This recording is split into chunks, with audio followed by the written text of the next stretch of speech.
na nsɛmtitire bɛdi kaseburu ma kotiri bin ɛne sɛ yɛreba kopie mu ɛwɔ kantamanto ɛnkran pumpune mantai mu a awrahosɛm abɛtɔ di kasebɔ pono so ɛkyerɛ mu sɛ ɛne yɛhyɛ pii na meke sɛ wɔ kantamanto ɛyɛ Tazani Lena ɛgya atom magyapade ahwerɛ gu no ɛnya sɛm kuma kora de mu kyerɛ mu ɛbɛsɔn mu awia yi Ghana Mampani John Dramani Mahama ashe Ministry of Transport some mobile ano montre ye railway line no e di free tema port Enquires dawa industrial enclave. Edeba kopie mu awache mansa mensin mu apie mante ameke se wonom eye mensin krache kyerɛ mu se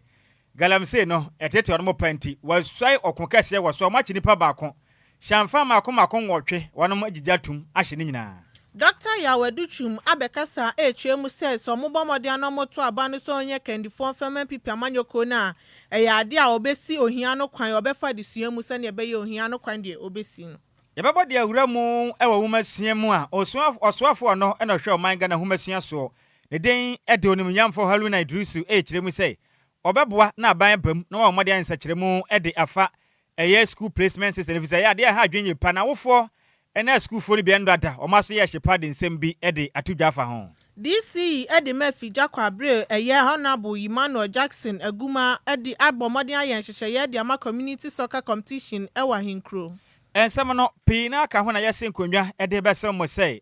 agye me nsɛm kaseɛ ɛwɔ dialo ha ɛne ensia akyiripɔ enkron kasa fidie som na yɛka mo sɛ yɛm papa dade Lumba yakopɔ yɛ adoma na yie no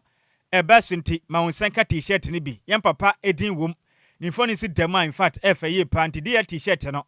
ɛbusu fia ne mu sei yɛsan so wɔ duku no ba sɛ de ɔpɛ ne bia na wɔn nsa bɛka san so na yɛsan so wɔ ɛyɛ ɛkya hodo ade ɛhyɛ me ba Facebook no so a ɛfɛ pa ma me ho ayɛ papa in fact mesena yi no Ghana fo nyinaa member ne nyinaa ho fa ba kɔpɛ in fact me ho ayɛ fɛ pa ma nsanka bi na ho bɛyɛ fɛ t-shirt no nso sɛ de ɔpɛ ne bia wobɛnya sɛ yɛ medium sɛ yɛ large anasa extra large na wo pa ba fie ha no mu sei a wo sɛ bɛka bi DJ Hitman de ne nyinaa wobɛnya bi wɔ ha no mu sei ne watɔ ne bɔ no so da fom pass na nanom nante ma nsanka bi pa na mboa na ɛyɛ we no fa ho fɛhyem pa yɛwɔ DLFM yɛwɔ Agbogba Junction North Legon yɛne Wisconsin International University College no ɛde de hwɛ de mu ebia wontumi ma apɛ sɛ yɛne yankasa de bra anyhow yɛne de bɛba from atrufo we na gye mu nkyere mu 0579 284 181 0579 284 181 and 0531 356 732 0531 356 732.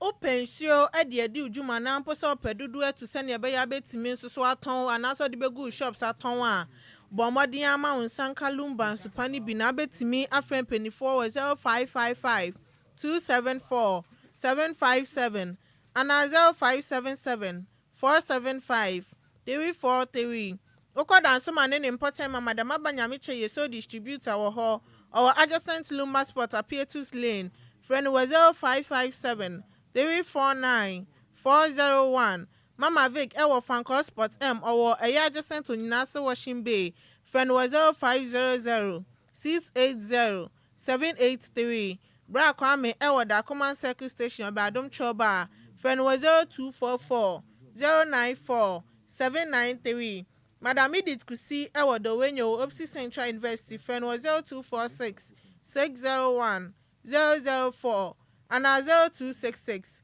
400 215.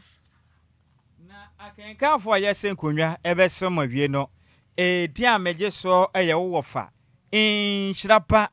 Kwadwo Sammy bi mene Adjoa Agyei Sikapa me wo fa si Rose Gold na se kasebo no eye de ya ade adia enye obi adia Rose Gold ne tie die on kasebo eye se kutu eye se bebam DL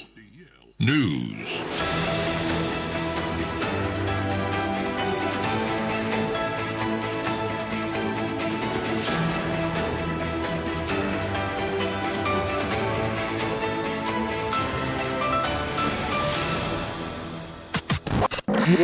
It's official. DLFM 106.9. Yamamo akwaba. Afitu mikade share yen. Our Facebook no so na finsi YouTube na kasebo no. Yemfa emunchire mu ensom. Yansha kasebo na se FM free enkrebo prenament ani yegyina mu ewo awrahose mu. Na nyina ne sei ene de yata a eye branta yi ehine bosuma yi wonda toso aduonu baako emfem pimienu ne aduonu mum Kantamanto Tazani Lane no no ben Ecobank won krabo premantemu eja to ho no ma make say no shops ahodo ahye no emu eye pam na odumja adwumayekuo no mekira Ghana National Fire Service for echirema wanom enya call ena hamachen emra na bo don baako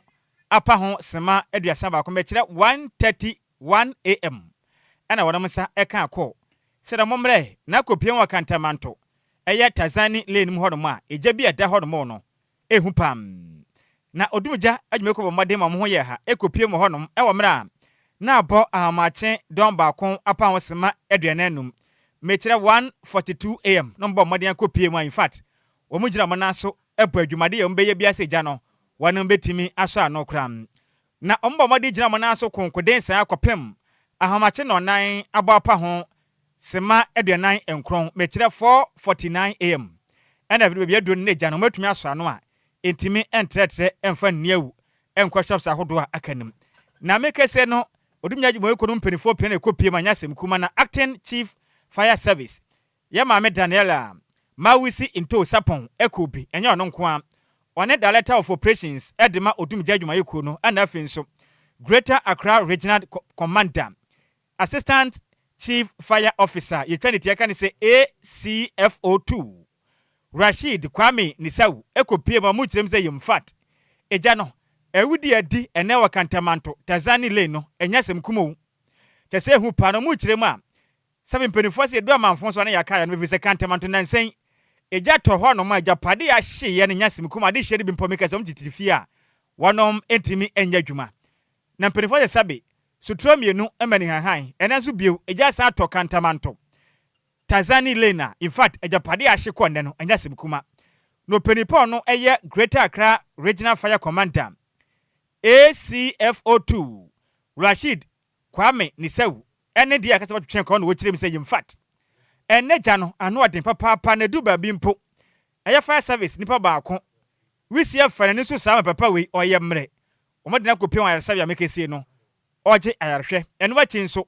One fire hydrant ba ko ma de atwe nsuo de afiri mu no kobra na asi shop e de asi so a o ma nya baabi emu nsuo eno achi nsumpo ade hye mo Kantamanto pote wono mu bi eja hye a odum gya adwuma ekɔ ne ba adwumade so bedum gya no enipa bi nso atwa ma kwan mu ya mpene kura ma mu num gya na kɔ ye nsempia mo bre papa nse gya no wono mutum aso no de nsem sei eto de ye kasebo enim.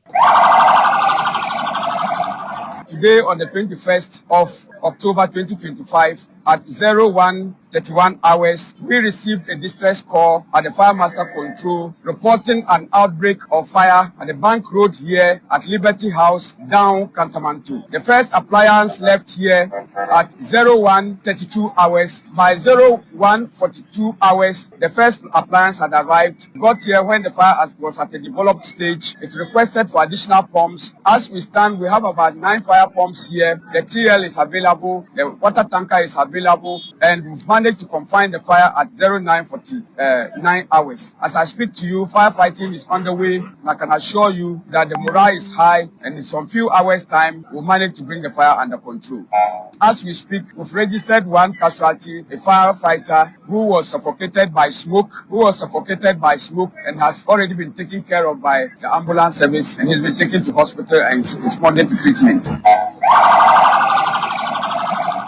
The truth of the matter is that you cannot put timelines on firefighting. In doing our risk assessment, dynamic risk assessment, issues can change, resulting in the next hour or two we'll leave here. Issues can change and 2-3 days or 1 week we'll be here. So I'll not be able to tell you exactly when we will leave here, but I can assure you that we have confined the fire and very soon we are going to bring the fire under control. There have been challenges. One, we had a lot of obstruction from the general public. The Corporation for Firefighting is very poor here. The young men here are not giving us the chance to do our job. Water for firefighting is not available. This container here that we see on my left-hand side, I am told has been built on a hydrant. So right after this firefighting, I am going to mobilize men and bring in Ghana Water Company for us to go there and locate the hydrant. Apart from that, just like I said, access to the fire is a problem because the fire load is so high. These people, the young people, the people here who are plowing their trade, the force bills are very, very huge force bills that skip to the height. So getting water down is a problem. So what we are doing now, we are DLFM using the ceiling roof to bring down the materials gradually and ensuring that the water gets to the seat of the fire. Any awoti ye no ono ena Greater Accra Regional Fire Commander Neden Ede ACFO2 Rashid Kwame Nisau ena wote ne kene no ache no ena nkrabu prema ntemu meyo Neden Ede mianka sam wo fase marker papo alote chirim se yimfat kantamanto no bia mmode asisi stores ede asi water eye hydrant so a ha atwen ama odum jadwuma yeko no enya hoden entime anya nso emfa num jana ama ewudi aba no esopam na wo kirem a enipa biada wasi store esi ho no ma esi eye fire hydrant so no mbe bomade adwire ni nyina to agu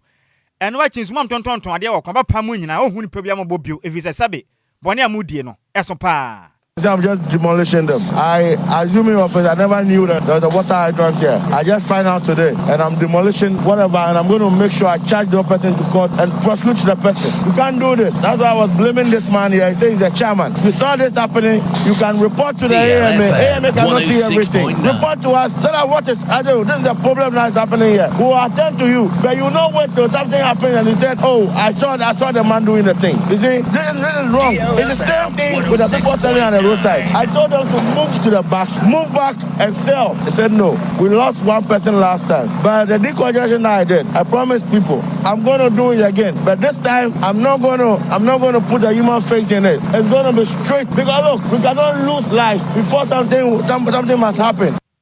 Any awuti enkrabo prema temu meyo ne den ede marker papo alote ena wote ne nkan na yankwa homa no so na yenne kantamanto adwadifo enkabom kunu wanom chairman titrani ani din ademester yaw marker opon enkwani komane bisa ne sena kantamanto de na ekoso ne gya na ato no no ede empa na kofa bae na anamo ben ena mpanifo etu ede afa ho Mr. Marker. Yes sir. Ma how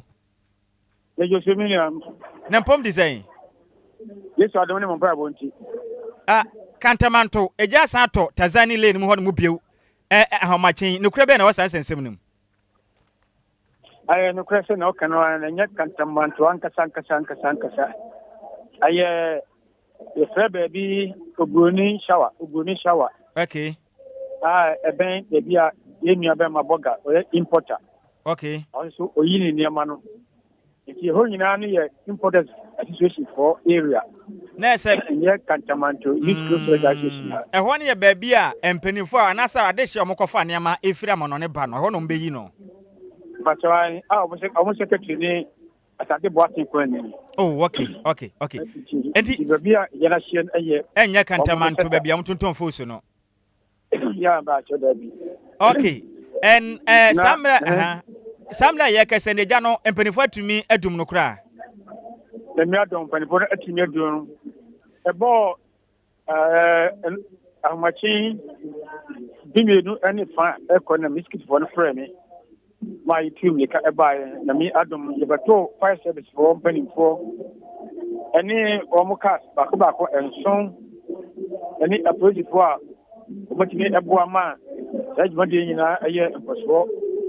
ko badon omotimi adum jano Nemo nipa bebre na wale hose you know using base 300 base ubi de 34 ubi de 60 ubi de 5 ubi de 2 ubi de 80 ni na asipa papa ti koko jamia ni fire service for ni ya dwen na mi duante dongo pepe ne fire service for ni ankwa so mo ama dwen de ba so no ikim di judge ni na ama na be ni and say ne yambisa se o ka ka na japade asendo do ba ye se sika botene ba ye sen o ba chori de meet me entity che does ye na container and this customer to post live and I used to select association Obia wanda kwata minim se we ne ma se ni we di se. Oda ko ho se. Okay. Ya ko tole be no adodo na no de gugu. Na se ho ne enema na dwaso mu pa o. How do you never just so far? Or more, important Lanka crown. Over in Namanas and son, whom they go market like almost told. All in the near money in Ashi. To them no ever say. Na asat na no obi to me prayer e wo Janet to ho no mu ana. But your W will be a Yamia will be a bra. Young teacher will be a brand and Mus will be a bra. All right, na fire service penny for na Edison bo e de bo addition tonton na ma ho na chire mu a. One more fire hydrant baby a ensuo wa metumi atwe bi de adum gya no o ma CC stores de CC so na saa enema na ekoso no de na mo ye mpanimfo yi mo ye de afa ho the bedi ka say ho no enka me de no na ho mi ni baby asa hydrant no ho kana so no mi de no obi o katamato ha okay ma kire fire company for no say acheto omra ma hwe no mu yeso chetino mo betimu o de mo yi no ma ye no so mo ba kai ana ka mu team wa ko place oni ka no bi ni ko mapa neighbor ben so ye obi o ka ta post la hanamo no we say dey bi no bra mi ko kire wo mo awu mi twa pictures ni na ti man fa sa ko ni even sa pa sa be open for say omna me biesu no mo hwe se mu na si no bati mo mu team bi bi si o mo tan ba be fa sa de so ndi akọ se be bi o ko ya mo say obi asi de be si suwe so ko pa hanamo ko be yan so ja ko ti masira ye obi wa hanamo a obi ampa bi biensi so a ma ya poda beti ka hon kaka so be ka hon ko ni na de ko ti o me so ma me ti bi si pete ba be piano a ma yan si e wo hanamo. All right, na be na Janet toy no wo hwe ho no mo no efa wonom wa yale na ade na ho nsam te sen wo ho nom kwem fa so twen enyam kanea ene wo mo nhye ahodo a mudi ne ho no mo no wo hwe a enyam kanea ne ade na twen no ba bi nkwe ya na hon dia bi se abrosai kama ni siwa ba ku meni na sannan ni na woso na shiye ya wa ya ndi ye na kire ho no a akọ gugu fomo no mo ne dia mitimi kan waso enti asat na shops wa ya ni dia omo wa ya ni ye ni le bia mo ya ni ye wa ya ni enye adam kia ni say ho no o beli ni madu ho no mo se mi shefi Bill house one of them. Cassandra, no, in a laptop. Let me get it set. Oman do woman Yamano. And to be a man about and be a light and a bina a fast woman. Yes, sir. Yeah. And they say, okay, when you are shops to do a bear and a timiashi. Oh, shop. Somebody got a head on your shop. I Who's this house? Sauce, I make a red apple saba across a man. Oh, okay. This is Adjoa Sammy and Jan. Oh, okay. Okay. I need a church to them. Yantian quite Geronimo. I could hear what they in an entire in us washing. Yet me and Quanco. You will have a debate macan. Empty map Pacific share. Number of shops I share. Okay. Okay. Yeah, but that's a Jim Lena or church and some of the chair, dear Cassebo. Yeah, Mr. All right, inti any power tin en kon na ye chairman e de makantamanto adwadifo nkabom ku no ne den eden Mr. Yaw Michael Opon e na ate ne kenne eja ato kantamanto Tazani Lane eno ne ban Ecobank e won krabu premantemu e na wode mu nchechiremu e de asom ye na in fact e na wudie na eja na san di bio no e ha adwenpa ho no ye bia hodo a adwadifo no kofa ne ma ne ho no mbeyi diguo na omo nso so omoto ekoton no so akutu ne ho no de ko ene jatom ena amanfo agya pade mpempem na ne nyina da ahyegirebe sika kantamanto Tazani Lane eja dem meja pade pi asan ko bio just say eja hyehye ne de nya de tuo betwa endo da so nya ne mpatem obi ne Nhyiraba Kwada ade che mo nyina hye enim senka tu atwa ene nso so kantamanto Tazani Lane eja dem.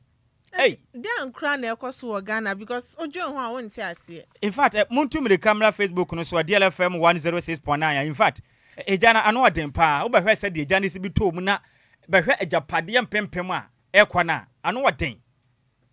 Wo hwe odum jadwuma yekuo no wonom fire tenders na makoma ba ya nwotwe ene tumi kɔ hɔ no manse ejana mutumi so ano. Omabo adwuma o. I'm telling you, yamo omabaso ma ya de. Fire service for ye adwuma ye pa minim de nti Ghana for no bi wo ho no ma na kyese omoba omtimi ba social media be ka o ma adwen keke se adwuma wo anya adwuma ketwa. Ba ko ne ja wisi afa na ni hu oda ya sabia no. Yo, na wankasa kra so gas wo fie na se wo pagya ne keke na se fa won sa ho a. Say na wo feeling na nipa bedum se agya we ni na wo wiasa ba yiye no. Ya mo ba so Aleski Nati ene ne tom. O ma ya dwumaden pa nya me nhyira wonom na ye besre mo ma yenhwe ye hu ye kwan ahodo a ye fa so didija edi dwuma. Se de na senior kan. Endo na ye light out. Enti ebetumi aba se bi kura yensi su dua na mo betumi aba se bi kura na obi anum ne nkane ano. Ai wejeja ne. Unse light ni so edum na so mo so no foforo de ahoden na eba. Enti bia betumi asi. Enti yesre. Mo mfa jasem ni agro krom na japade a eje ehye ne se no kwa no. Ha kan. Because they see no kra yempa mpom asibre. Madam fo ba ku wom. Yedi de Francisca. Asat na untumi ngada no ho bio. Na japade ni sika nyina ahye ejanti. Na Kwadwo na dan na meka se na ye besia na akobo ya. Ansa na betua besia na wie na wankasa krampo no chese na wankasa osika. Nyame hu ye mobo. Sika yento akase bo no so.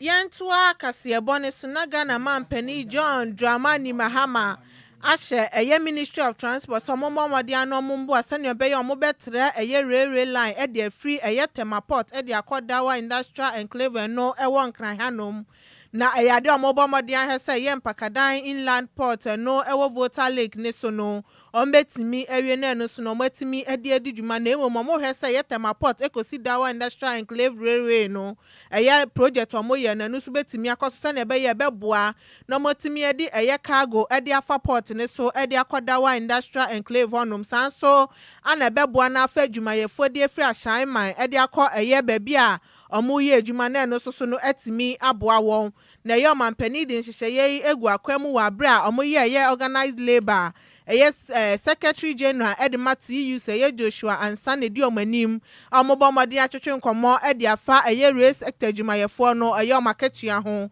ana omampani John Dramani Mahama di tudwa na oche musel so afọ na hwe sikasem so wo manga na mu ebebomode ahwe eye aketua ho nsem no atimi akasa na ebeye ka omodi omunina no omubetimi atwia ede amawom Nemom eye transport minister so ehese ye railway eye adwumayefo ni na no bomodin atimi afabi e de free western region e de akotema se na ebe yo betimi abo eye adwumaden e de amawom esan se wo so mutimi nya obi obe manage eye tema Mpakadan line no se na ebe yo mo so beboa no mo ko retirement ne so no matimi aboa oneske wo so muchi ade ma omuni na no etimi aboa wom ti eye mampani John Dramani Mahama Ede sanhye egu akwam say ye Ministry of Transport emomode anom hwe sane ebe ya eye railway line ede free Temaport ede kodawa industrial enclave no betimi atrem yanto akasebo no so na yenkopie mu ewa pie mantani mu dia o my Ghana ye nyina de yenim ade aba akwa titi o manya akwa kontonkro wi a eda o my Ghana nyina kro mu akwa ye tumi entu ye ka ho asem enka ene ehu pa eye kotikwan hodo a ye fa so etu efumagudie na ukopie mu ewa chemansa mansin mu eno no wo apie mantam a in fact ade hye ho no mo so aso aye hyepa efrise meka se no enye ade a wonom etimi enya nsupa enom akuafo no ba nyina sei enam galamse hu sensem ti na nam sa na moto ni nti eye chemansa asem na mmode agina mo na so abanan akopie memia hodo a wonom sa kanipa ba ko a wonam kwati kwan so etufu magudie afufuro pidwane de nanso eye hyamfan mfidie ne de omo sa timi aka makoma nwotwe a wanom agye ede afri adehye no ensem na assembly ni kire mi sem susanso boni a galamsey ede abla adehye a wanom ewo achemansa no ano ode nye papa tese open papa no ma unya bio agye pipe no kura no ubumpa nsuo na bare nyina ni asei ni nyina nam kotikwan hodo a nipa bi efa so a wanom etu efumagudie nti na mra eye mensini krache ede ma adehye a wanom ewo achemansa mechira district chief executive Honorable Lenta Ahenkura eje mra ede nsam etode ye kase bonum na okire mu say in fact eyade a ensu ahodo a etwa achimensa mensini ho hye nyina no galamsefo no ase ni nyina ne senti ama omusu buafu ejina mo nanso aboa ma galamse okon no o ma hye mu den na abo nipa ahodo biara wonom esese nsu no emra etimi ene omadi na okire mu a endodo momoden ene police ene afinso intelligence ene bio nadmufo momoden akopie mu ewo memya hodo bia omokwa ne nyasem kuma kuro ba kwa de daso no eya brazil omokwa ya galamsefo yi enegu nsuo yi mu ye ensuo na nyina de se brika esne team pampa sense sabe yato yebo wase na ede milk awo nsuo nani ndi sa na mote omokwa nipa ba ko omuso ni pa achi Shamfans mfidie no maako nwotwe omogye nyina de free ade hye gensem na okirem a efiri na ekọ anya hwe kura mpo no ene na wotwe mienu bia ntem womba omoden aya dwumaden aboa asan akonsonsu ahodo a wompote wono nyina ho akọbọ apro ahwe se obi etufu magude o mache no ememra ene na di afen nso mfidie odo omoden a editu galamsey no say yes excavator say yes shamfan ba gyina nyina de fade hyem se maboa manipa ahodo a wondo omusika ede emmebu ni se omonye mfa kwa galamsey no Uma besem etimi ago. Odi nsem sei eto di ye kasebo enim. Kuna wati mansa no. Enye galamsey kuna wati mansa no. Enye okoketwa emu odin. But send ye dey see eni so say ye be kuku ni nti no. Ye dey see eni so say ye be kupa. Nti enei to hu ye wa hanom a ya ba community bi e friend nyame be kire ablade apete ye ba hanom fiti anopa. To we say ye nsuo o ma ye na enye nika. Nsuo we ye nsuo a na wutwa uhu abo ene enam ene emu niema egu ase a yekogin wutimi sebinom ene nsuo na ye tse leptina ye de mo ka woni na nso se ne ye se ye de ene so se ye be kono de ye be ko to galamsey na se e wa chimansa ene ya joint operation ye police ye ne intelligence ye ne nadmo ene all other stakeholders e kan ho e wo se yetimi e de be ko ene galamsey e wa hano ti yaba yetimi aye most arrest ya chichichi memu ana imrantie ni bebre ama omone ma nso ya hyehyehye bi SCZ bi ebi te se chamfan na esisi nsuo ne so na omode hunu nsuo na omopoto nsuo ne nyina ya hye ne nyina omosi ya hye ne nyina e wo so ene ya make arrest nso aye de omo de ekoya so ye ene wo hwa adwuma ya ye be ye ya twice 2 weeks another 2 weeks enya de omo motivated say they will come back enti financiers na omo finance wo omo no ye be touch resources na omo de ama wo omo no e what are the resources ni egutuo sika ene niam omde so masem ye de yensa beka sa omo resources ni na se ne be ya de obi be motivated omo ntimi emma metai omo chi omo fa nyedwumadi ya omo yi eni a otie body guramu awa chemansa mensin mu eno no wo apie mantem ni mu am ono ena ye mensin no krache ne den ede oniminyamfo lenda ahenkra ena wote ne nkan na eno wachi ena openipo no eye coordinator edema atoyenkyem buafo enkrabata ewo achemansa mensin mekire eye district nadmo coordinator dedin ede set enim buadi ekopie mu ewo eye aproba omko enim na wo kirim say in fact efuma gudie de enya de obetumi akase omanyimo no yenyai efuma gudie to yentumi nyai kra na momu no nyemfa kwampa so entu obeso otu fuma gudie bo homaden se betumi nya tumi krata na betunu kwampa so utu wie pe na mo na watumi akata so kama se beboa na omususo omusikua no omanya sasepa eye bede ye beboa na omuno baye no etimi aso na bribra o kire mekese de yade a mansini mu no enipa pe na etu fuma gudie e okoti kwan so a nya omunya na firi achemansa ebinum fimia me yakodo visa kasa hodo omo ka no otumi se nipa we de onya nipa a ofia pie mantemu omunyina befrem omo ha adwen yipa ne senti osere se galamsey for no munyai senti sa na so omunsa ka o so opaji mu na so omunsa e ka o se piwa ade ombe ye opa no firi se won so moboa na nsuo no ani tumete na sama mo nsuo na ni anti se na mo chemode a emla ne mu bedi pie mantemu ho no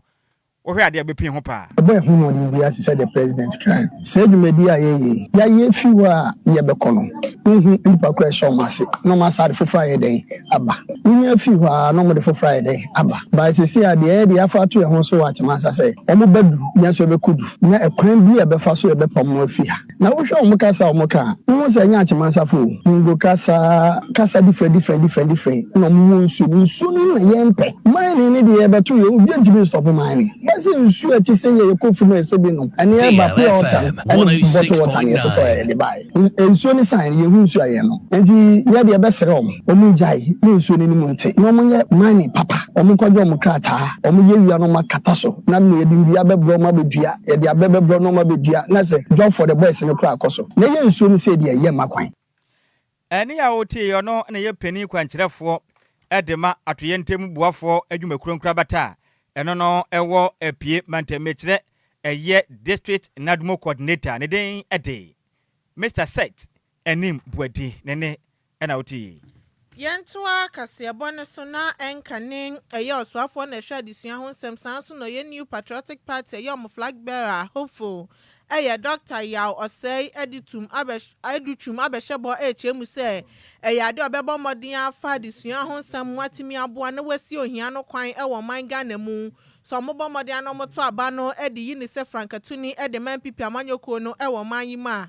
na odinsemi etudwa wa abro ne constituency ye executives e kasa e wo mfimfini mantemu e fa ne campaign to a oye e wo honum no di tudwa na ochemu se wo se Ghana fo bomoden a no mo sanju impuntu nyuma ne niam ebetimi aboama mpuntu etimi aba no mo momoden first can share disu mu sansanu na bebuama nyuma ahodo no etimi aba na no so etimi esi ohia no kwan e wo manyimu no no etimi aye osoafo a wa share disu ahonsem so wo mfie na animu de obebomoden etimi aka chom sa disu ahwie sansanu beboa amom so no matimi anya skesi ohia no kwan na no so aboa ma kwanya ama eye mmabunu no so anya adwuma etimi aye into momodin anom hwese betimi afadisua honsem so etimi aboa no masi ohia no kwan e wo man mu nto monto aba no enfema no esanse no de wani suade hu bebra obetimi aboa se ne be ya adisua honsem betimi akoye no ohia so no watimi asi ano kwan e wo man esanse obetimi afa abefo kwan so etimi aboa na eye mabunu no so na etimi anya adwuma ye wo man esanse musua de a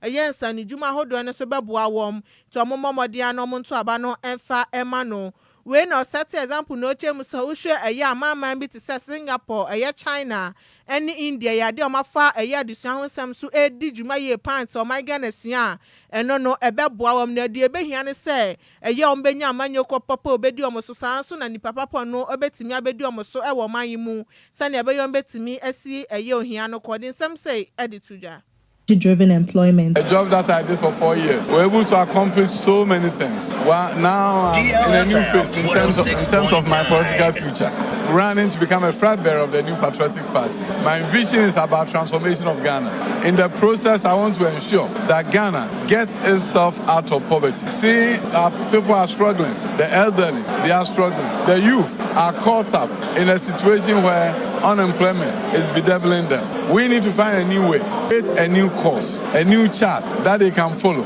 to really change their fortunes as the youth. If we're able to create IT job opportunities for the teeming youth of Ghana, we'll be able to get rid of poverty. So my vision is that central focus, let us get rid of poverty. Singapore has done it. India is about to do it. China has done it. Ghana can do it. India has announced that by 2047, they will become a developed nation. Dr. Adjoa's challenge to Ghana is that if you give me the opportunity, by 2057, Ghana will be a developed country. And if we can't, why not? Other countries have done it. So my focus is clear. We'll transform education for education to transform Ghana. We'll transform agri so that people can be wealthy through agri. Every sphere of activity in this country will do whatever it takes to look at age-old problems with a new set of eyes and change the course of history of our nation. DLFM 106.9. Eni ya uti ye doctor ya osei educhumo no eye MPP flag bearer ye hopeful ono anso ne nkane no ye osoafo ne hwa adisua honsem e wo man Ghana. Yanto akasiebo no so ana ye nyina mu e wo homa esua mu na meka se de eyade a ye mofra na wonom ekwakwatwere BEC nsonhwe no ana memi na etwembo mmodin ekọ school ahodo a wonom enya ye na afi nsendo adanso dwada dodo na anso do mani di kire mu schools ahodo a wonom etim enya na meka se no soafo no ene da o my Ghana ohwe ehoma so eyonimnyamfo Haruna Idrisum adensem atodwe kire mi sem eye omanyimu computerized school selection and placement system no enya de papa enko ankan muwa o my Ghana adusuan hyehye ne da edu ba bia computer yi wo beya ko school wabon homoden kama wadwa pa wabo 6 ones o wan kran na de na kwato boko aden otumi fo bi so na kwato sisala ene esunyan sa aden okonso so a school no benya no enye boarding day school ajesa batan ukọ ha adan edoma oba no oboko aden ne huni pa bia no bezi na bofo na ko school o kirema ha adwenye pa ntisa de ekoso no kasa na bodwoso na oboa na openi nsam do tudwa endo adama okopie mu ewo Presbyterian Boys Senior High School ye twani te aka ne se presec Legon ye fichire ha ya ana wo kirem ze in fact emna wone school mu mpanimfo abatan na ahwefo na adusuafo medi nkomo no in fact na ohwe aho kire mu namu a na ha adwenye pa na o kirem a abafo bi mpo ho no mo wie school no okwa akoye general science okwa ma akoma ne general art osi aden master sambi bia obi wa school mpo no ofa day na ma akoma no boarding de ofa boarding so mo dina kodo o kirem se dabi sanhyehyɛ no M1 ne senti obeboa magana mampeni John Dramani Mahama tumi apam na sa school nhyehyɛ ahodo a ekoso a oba no kwatwere nso hwe wi a na computer na kire ba bi ono no pe na de oba no pede onfa ma no oba no made obebo nyina chire no computer ndi ope no obeye no obeye fro no oso ba boa mo ye mu nsachire mu kama review na boa ma school ni se oba no kwa wi a school ope no watumi anya na afi nso anasa course ope so koye no watumi akoye na boa batan so mo atumi atom yam no wi ye pe na batan na ahwefo na afi nso school for mo from mo mangane mandrada omukwa pe school mu kwan omokoye no mo chire mse in fact omo ha for mo obi wono matumi akọ be ye mpre num school ba ko pa ne be ko kwabra ne ba no be ko no na ne ba no pedi a yasesa na ye koye ne boarding do pe boarding so akwakoye day gi ba tan ko mo de akọ ha dan na ne ngase ye fie mu dan create mintu aka na ye ko ha bi nso amayema o chire me ha adwen yi pam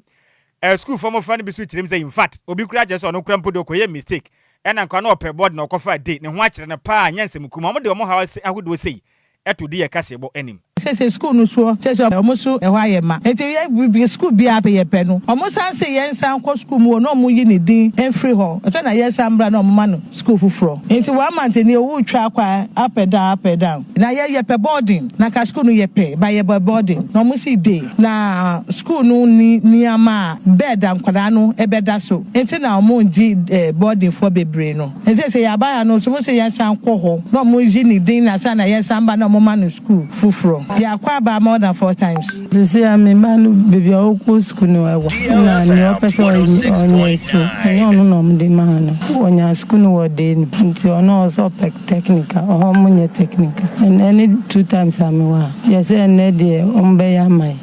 Sisi a ba kukura wo fe sisi na osun se obia ko aka onu kwa. No mu yetu. Ompe bibi nya wo mai na ommu ankwala no. Sina be ya omni beji. In choosing the schools, I chose Makosek as my second choice. So the mistake I made was I was supposed to choose it as a boarding school, but I wrote day. So that was the only mistake I made. I'm sad, but I hope I'll go, and I'll go too. But as at now, I'm sad, but I'll go. First, na ye pese oko boarding, but oko choose no I choose day school. But me so mejuma wa kra ha. Enti se me se me ko high down ana bibisa me feel say akwala no be say enti sa dia onko boarding no se na ya mama kwanya na waba me ho enu na ya mi challenge me for so say and then almost started but me hope say nyame be the one that the government gave it to me. I actually don't like it, and it's very far from my house getting there. The school surrounding is very bad due to their boarding facilities. Only one house where the girls are up and the boys are also down, so it's very bad. I feel very terrible. Choose no I choose day school, but me so mejuma wa kra ha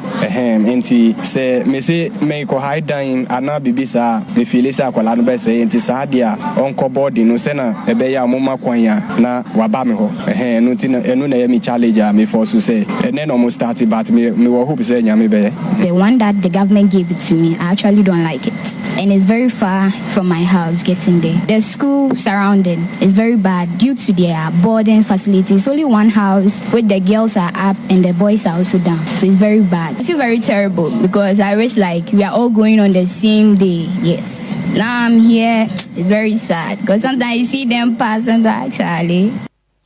the school that the government gave it to me, I actually don't like it. We am my fast for be any about tiny ahwefo and omo chire mu a ade a computer and dey omo okruma say no mo wera hopa independent form one answer chire mu na oniminyam for na drusu ka no onye na enyina school no fa no tuma pa ade our friend bro na say the school that the government gave me, I actually don't like it. I actually don't like it. What's like the the Charlie chat to Charlie mo fa say for the ka omo nyina da ne jonki nko a omo kasa nyina e jonki kasa nko a say Charlie on kwa telefi ya da na ha no pa zika yanko anim ne yanko anim kura Yentu ha kasia bwane so na Ashanti Regional Youth Football Development Project. Eya shesheya eya Ashanti Regional Minister Dr. Frank Amuakohene abamodi ahwehwe obamodi ahwese ye meburu no manije ye football ho sanso no mo anim de wo ho e wo mantem honom no betimi aboa om se ne be ye ombetete wom DLFM into no mo obamodi ahwese ye program ye eye MMCDC ya omo ewo honom no ebehwe se omeye nchehye de afa form U17 football team no omo wo honom no se ne be beboa na wo hwe upcoming Ashanti Regional Inter-District Zonal Championship no omo be na obia ebetimi a participate se ne be mabunu no so be kire se ampaya de omo nige football ho ewo ho na Afija Kwabre North District omo DC ho na boyi Manuel Jackson Aguma ebo modia aye anhyehyɛ sɛ ne be mabunu no so no ebetimi aka ho a wo boa wom sɛ ne be local football so no ebetimi akoso wo ho no no wahɛ sɛ agropama so nsɛm nyinaa ebetimi etumpɔn ɛwɔ mpɔtam honom na yade a competition no ekɔ awie na hinkro ene kwaman na kyɛsɛ mudi nkunim ɛwɔ honom a mo bɔmɔden akɔ competition me district competition na ɛkɔ so no sɛ ne be yɛ mo so no be kyerɛ mo bɔbrɛ sampa agropama so nsɛm no mo bɔmɔden abɔ mo homɔden ewo ho no ne DL kasebo ekasa no anode to samofo ibuaten enim no chemu say yade obomodin ahe say team members ni na sanso na team managers any team supervisors ne so beboa na chese nkabo matimi akoso erabra tournament no ekoso no omuso mani so ade hu ntiti na omode competition ne ba ye no ebetimi akoso Mo hanyina medabugina mase mofama crew team managers team supervisors player managers afen so no bonso so a committee na moda no a mode sanhye we nyina ba ye no medabugina mase we ene ebra sa djuma die bi sei edikan ewo ye mansinim ehase na we eya homboabo a ye boabo ya DLFM 106.9 tournament ewo asanteme na emfie no ne adonisia ya ewo yanim no 2026 Ashanti Fest no akokko no Kumasi na ya players na mo me challenge so say enye se ball no na ye fe anana se ball no hwe na ye fe ye next week final games aya be bono be de nipa free Netherlands ya sa nipa we aye FIFA certified agent or the players it be 2 points bra me bon to no me share bo se embabu na woni ball bono akwaje bia wo se timi de mamwo na timi de boa mo na mbu bitimi na kwan ko ball abano ne na mbaboa mabusu ya eni kura mu free mo na be kama nsin ni nyina no sa aye emwani nyina enti we no nyina aye ahyase anansa preparatory stages a abe boa mo ya ene ankase ya de nyina regional minister aye Dr. Frank Amakohine no so hotel machiri na Afija Kwabre North mansini nyina assembly so honorable members na church na matrako ane political parties nyina eni ya wuti ye DC de Afija Kwabre North district ya honorable Emmanuel Jackson Aguma na nuachi ana Patrick Ankro no deputy youth organizer de ma NDC amanyoko no Afija Kwabre North district nim ejina chairman de ma committee nanim ekasa chemu se ade a tournament ye omuye enya amanyosem na emume no beboa amanka bo matimi aba ho no matimi ahu mabunu no so omobobro matimi abo agopama so nsemu yɛhwɛ yɛ mansini ha yɛwɔ potentials mekyerɛ players a ɔmo nim bɔɔbɔ anka yɛfi sɛ ɔmo nya nkrɔfoɔ bi anase nya mpanimfoɔ bi mu ɔmo so ɔmo mu a ɔmo betumi de bɔɔl no ayɛ ɔmo adwuma ɛyɛ Ashanti Regional Minister ɔne Honorable Emmanuel Jackson Aguma afa ato ɔmo ho so sɛ saa yɛ nkrɔfoɔ a ɔmo wɔ yɛ areas ya no ɔmo bɛhwɛ na ɔmo aboa wɔn na yɛnam dwumadi a ɛte sɛ so na yɛyiyi players na yɛtumi aka ɔmo abom yɛ dia for meeting ama Afija Kwabre mansini no na aban abɛyɛ baako pɛ yɛ botaye a nti sabre yɛhyia no sɛ ɛyɛ Afija Kwabre mansini ni nyinaa yɛwura ɛyɛ Emmanuel Jackson Aguma ɛda no a wonyi obi amfiri mu MPP ne NDC wohwɛ tournament ya yɛbɔ a nkronkro bebree ɛna yɛka bo ma yɛbɔ nti eni sɛ ɛyɛ NDC fo program na eni sɛ ɛyɛ MPP program na emum ɛyɛ Afija Kwabre mansini ni nyinaa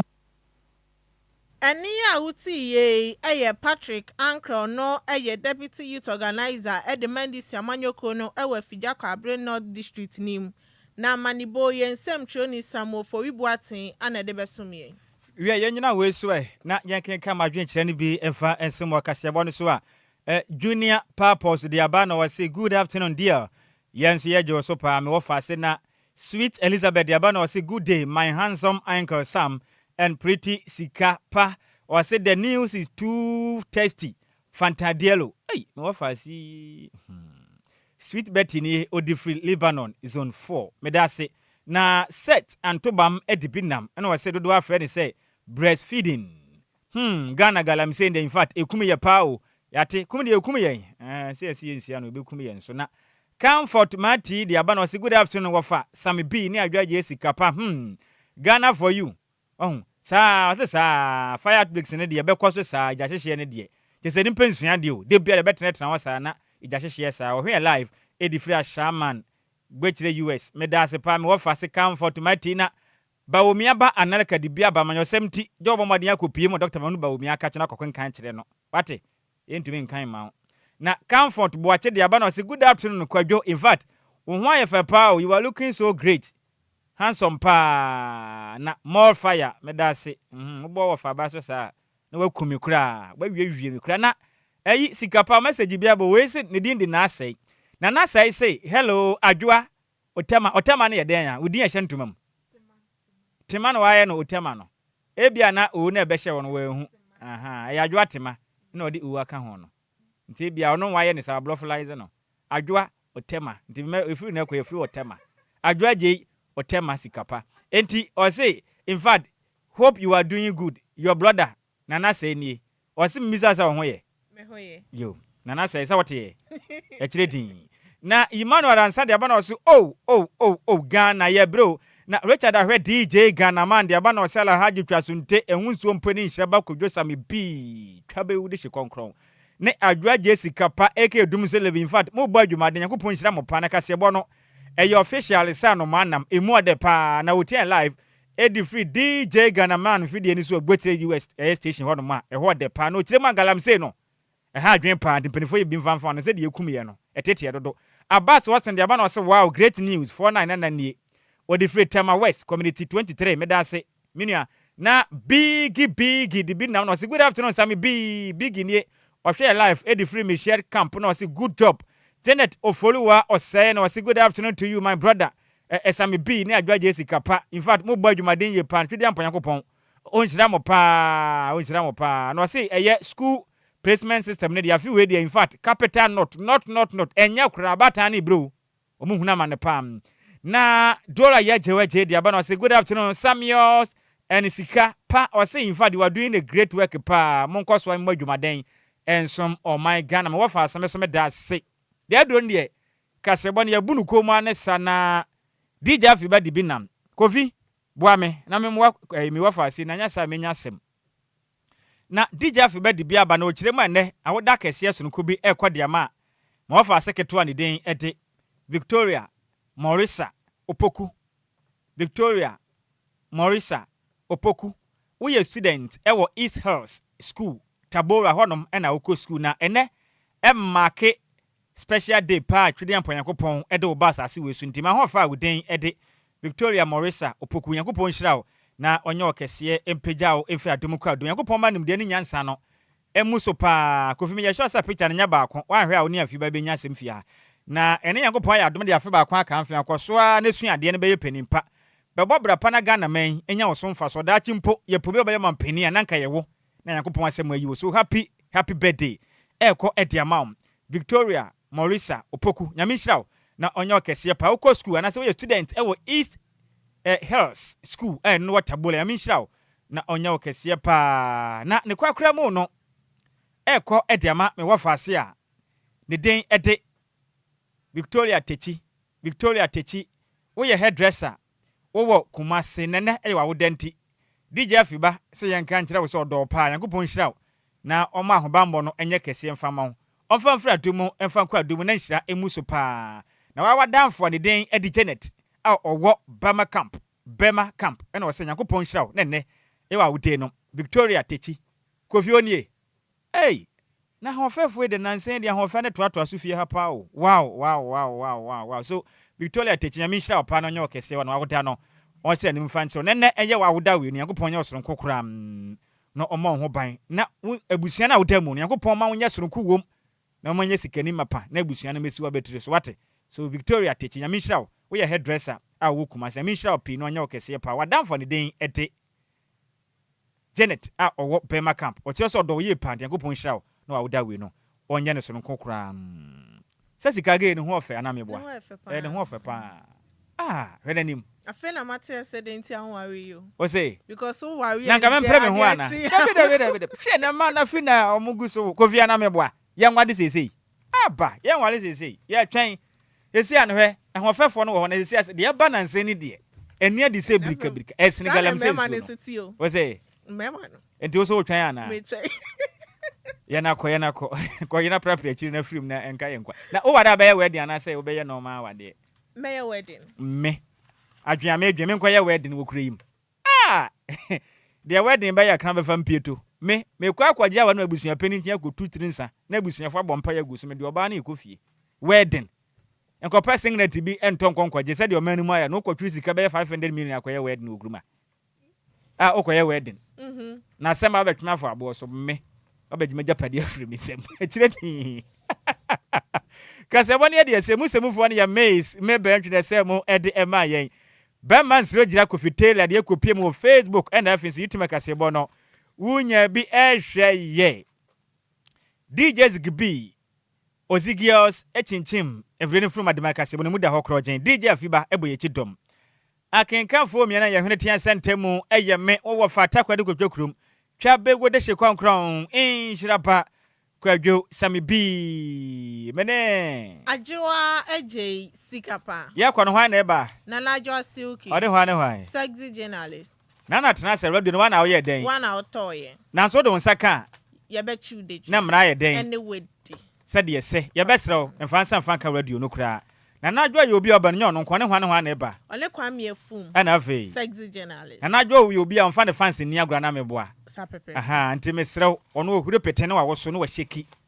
utumi ne ho pa anti ye besrew oba ne fans fanka radio no ope fans sanamla ne ma yenkwe achire muhima efifi muhima enkeche hima radio mu ya santoa Michael Jackson papa no radio ne free na ekwe die samre yakopem se no miense be bode na Adjoa Sikidia fansa nka wonum se ba na ba atekwa na ye den na ateko beba wakwan mu e wo mra 6 ya tena se no enya sem kuma fa din bra ne nkyekire se mfa mo ye ma munyina moniti a ade hye